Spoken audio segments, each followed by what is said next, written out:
Bonjour. Dans la capsule vidéo précédente, nous avions vu, à la page 7 de tes notes de cours, comment trouver le PPCM et le PGCD dans différents problèmes contextuels. Donc, on va continuer maintenant avec le savoir 2.4. Donc, on va aller souligner le titre et on va aller voir les chaînes d'opération et la moyenne. Donc, on va commencer avec les chaînes d'opération. Et pour faire des chaînes d'opération de ce type-là ici, on doit savoir un petit peu selon quelle priorité on va faire nos opérations. Je pourrais commencer par ma soustraction, ma division, ma soustraction, ma multiplication, mes exposants, mon addition. Donc, je dois savoir, et selon par où je commence, ça va avoir une incidence sur mon résultat final. Donc, je dois savoir dans quel ordre je vais les faire. Donc, pour suivre cette priorité-là d'opération, je vais suivre le truc qui est PEMDAS, qui est un petit truc de mémoire pour savoir dans quel ordre le faire. Donc, le P à quoi il correspond? Le P, il correspond aux parenthèses. Donc, je vais commencer d'abord à m'occuper de mes parenthèses. Une fois que ça c'est fait, quand j'en ai plus, je vais m'occuper de l'exponentiation, qui est l'opération des exposants. Ensuite, M et D, c'est pour multiplication et division de gauche à droite. Donc, nous, on lit en français de gauche à droite. Donc, si d'abord c'est une division qui arrive, je vais faire d'abord ma division. Si d'abord c'est une multiplication qui arrive de gauche à droite, je fais d'abord ma multiplication. Et même chose pour A et S, ça va être addition et soustraction aussi de gauche à droite. Donc voilà ma priorité d'opération. Et on va le faire selon une méthode que j'appelle la méthode entonnoir. Donc qu'est-ce que c'est la méthode entonnoir? C'est que ça va se restreindre étape par étape en suivant la priorité des opérations. On doit toujours faire une étape à la fois et souligner quelle étape on va faire en n'oubliant pas de faire égal avant chaque début de nouvelle ligne. Donc si je veux résoudre cette chaîne d'opérations-là, je veux trouver sa valeur. Donc je vais commencer avec P, parenthèse. Donc mes parenthèses, je vais faire 9 moins 5. Je vais souligner pour dire que je vais commencer par faire 9 moins 5 et ça me donne 4. Donc je réécris tout le reste, 60 moins 24, divisé par ça qui me donne 4, fois 3 exposant 2 plus 1. J'ai fait mes parenthèses, maintenant l'exponentiation. Donc 3 exposant 2, je vais souligner mon étape. Donc ça va être égal à une nouvelle ligne qui va être égale à la même chose, mais ici je vais remplacer par 9. Même chose ici, j'ai terminé avec mes exposants, donc maintenant, je vais aller m'occuper de ma multiplication et division de gauche à droite. Donc, de gauche à droite, c'est d'abord une division. Donc, je vais faire cette étape-ci que je vais souligner. Donc, je vais faire 24 divisé par 4 qui me donne 6. Donc, 60 moins 6 fois 9 plus 1. Je vais faire la multiplication, 6 fois 9 qui me donne 54.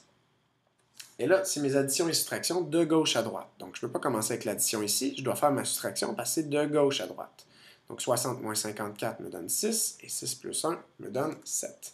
Donc, voilà comment tu dois faire tes chaînes d'opérations avec ce que j'appelle la méthode entonnoir qui fait une espèce de V, donc qui va dans le fond, recentrer, ou pas recentrer, mais qui va simplifier, dans le fond, tes expressions à chaque fois.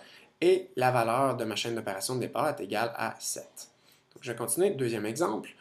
Donc ici, j'ai une parenthèse. Donc, quand j'ai plusieurs opérations dans la parenthèse, je regarde qu'est-ce que je dois faire ensuite dans l'ordre dans cette parenthèse-là. Donc, je n'ai pas d'exposant, je vais aller faire multiplication et division de gauche à droite. Donc, 5 fois 9, 45. 45 divisé par 45 me donnerait 1. Donc, je réécris tout le reste, toujours avec mes égales, je souligne mes étapes. Là, j'ai plus de parenthèse, j'ai plus d'exposant. Donc, je continue multiplication et division de gauche à droite. Donc, 4 fois 1 me donne 4. 4 plus 10, 14, puis 14 moins 8, 6. Donc, une étape à la fois, en soulignant toujours les étapes, en mettant le égal au départ. Ça me donne ma méthode entonnoir. Donc, ma chaîne d'opération ici est égale à 8. C'est ça va, à 6, pardon, sa valeur. Exemple 3. Donc, je commence ici avec ma parenthèse, 4 plus 8 qui me donne 12. Donc, je souligne mon étape, ça me donne 12. Ensuite, j'ai mon exposant, 2 exposant 3, qui est 2 fois 2 fois 2, qui me donne 8. Ensuite, je me suis occupé de mes parenthèses, mes exposants, multiplication et division de gauche à droite. Donc, 3 fois 8, 24. 5 fois 12, 60. 60 divisé par 10, 6. Donc, j'ai terminé avec mes multiplications, division de gauche à droite. Je vais faire mes additions, soustractions de gauche à droite. Donc, 24 moins 6, 18. Puis 18 moins 7, 11. Prochain exemple. J'ai ici une parenthèse. Je commence avec ce que j'ai dans ma parenthèse et je vais commencer avec mes exposants de ma parenthèse. Donc, 4 exposant 3, que je souligne mon étape. Je vais faire 4 exposant 3, c'est 64. C'est 4 fois 4 fois 4. Ensuite, je dois faire ma multiplication dans ma parenthèse pour suivre la priorité des opérations. Donc, 4 fois 6 me donne 24. Je résous ma parenthèse, donc 64 moins 24 me donne 40. 20 plus 40 moins 99 exposant 0, bien 99 exposant 0, je m'occupe de mes exposants, ça me donne 1. 20 plus 40 me donne 60, et 60 moins 1, 59. Exemple 5. Je commence avec ma parenthèse, 8 plus 1, 9.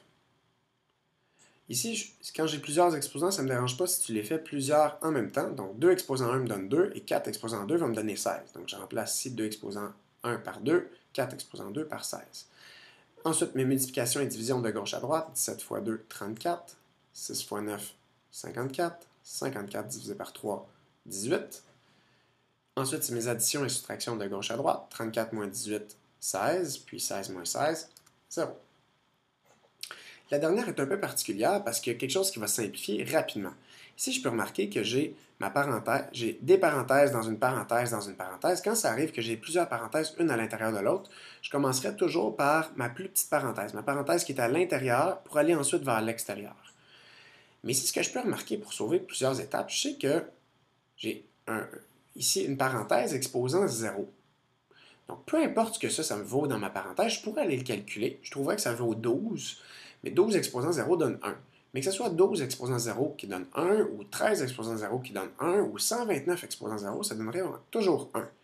Donc, cette étape-là, ici, je sais que ma parenthèse exposant 0 va me donner 1. Et là, ça simplifie vraiment rapidement. Donc, 1 plus 3 exposant 3 fois 100. Des fois, tu vas avoir des crochets comme ça. Que ce soit des parenthèses ou des crochets, ça veut dire la même chose. C'est juste que des fois, on veut les différencier. Quand il y a plusieurs parenthèses, on peut mettre des crochets. Donc là, j'ai remis mes parenthèses. Dans ma parenthèse ici, je dois faire 3 exposant 3, qui est 3 au cube, 3 fois 3 fois 3, qui donne 27. 1 plus 27 me donne 28. Et 28 fois 100 me donne 2800. Donc voilà, on a fait ces 6 exemples-là. Je veux que tu fasses toujours avec la méthode entonnoir, une étape à la fois, tu soulignes les étapes et tu mets tes égales. À force d'en faire, là, en te pratiquant, tu vas voir, ça va bien aller. C'est à force d'en pratiquer. Et il restera une notion à voir qui est la moyenne pour finir le chapitre 2. Merci.